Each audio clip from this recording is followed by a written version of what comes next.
Welcome to The Explainer. Today we're going to tackle one of the absolute biggest concepts in GCSE biology, the surface area to volume ratio, by breaking down question 6 from the AQA paper, showing you how to get every single mark.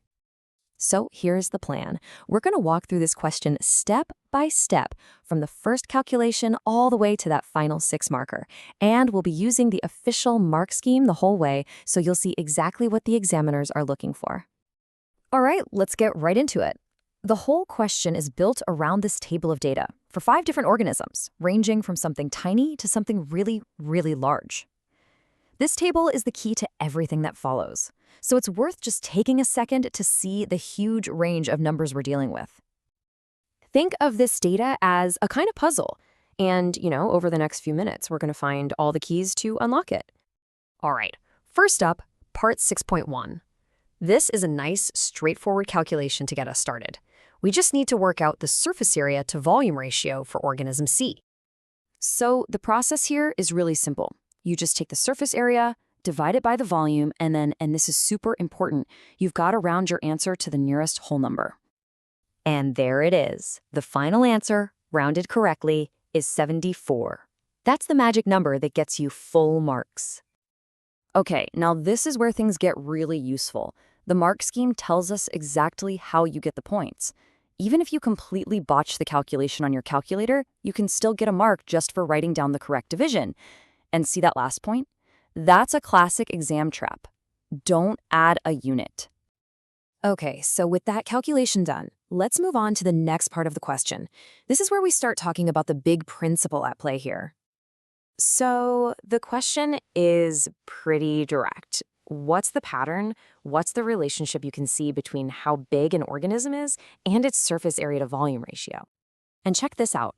The mark scheme shows there are a ton of ways to say the right thing here.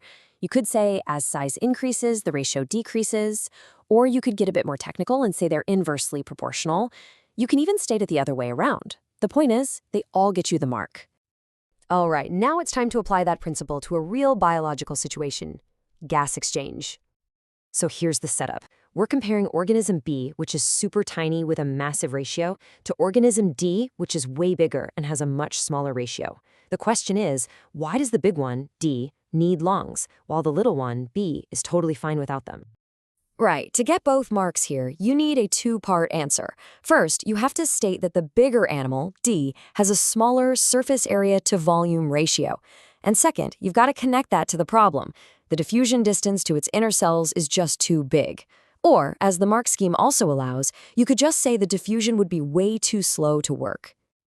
Okay, let's keep going. The next part of the question looks at another really interesting consequence of this whole ratio thing, the link between losing heat and metabolic rate, specifically in warm-blooded animals. So the question gives us this chart, and you can see right away that organism D, which is the smaller of the two, has a metabolic rate that is way, way higher than the much larger organism E. The question is, why? Why such a massive difference? And you've probably guessed it. The answer, again, is all about that surface area to volume ratio. Okay, here is the 4-step logic that will get you every single mark. 1. Organism D has a larger ratio, so it loses heat much faster. 2. To replace that lost heat, it has to have a higher rate of respiration. 3. Respiration is a huge part of metabolism. So 4, its metabolic rate has to be higher to generate more heat. And oh, a really important note from the mark scheme, never, ever say that energy is produced or created. It's released. All right, we're on the home stretch. For the final part, the big 6 marker, we're looking at special structures that have evolved inside larger organisms just to maximize absorption. So the question shows us 2 classic examples, alveoli from the lungs and villi from the small intestine. And it asks, how are these things adapted to do their job of absorbing stuff really, really well? This table lays it all out for us, showing what the examiners want to see. Look at the similarities. They both have a massive surface area, they both have super thin walls for a short diffusion path, and they both have a great blood supply to keep that concentration gradient nice and steep. Then you've got the features that are just for the villi, like microvilli and extra mitochondria, because they need that for absorbing digested food. Now, this is absolutely critical. To get into the top marks, the mark scheme says you have to link the structure to its function. So it's not enough to just say they have thin walls. You have to say they have thin walls in order to reduce the diffusion distance. And you have to do that for both the alveoli and the villi. That's the key. So when you take a step back, what's the big idea here? It's that this one simple mathematical rule, the relationship between surface and volume, is one of the most important drivers in all of evolution.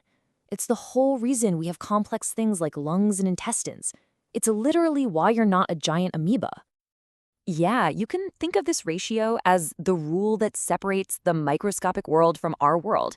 It explains why a tiny single cell can get everything it needs just through simple diffusion, while a big, complex animal like us needs a whole bunch of specialized organ systems just to stay alive. So we've totally picked apart question 6, but this principle is absolutely everywhere in biology. It doesn't stop here. So here's a final thought for you. The next time you see a picture of fish gills, or you look at the roots of a plant, ask yourself, how is that structure twisting and folding and branching to solve this exact same problem?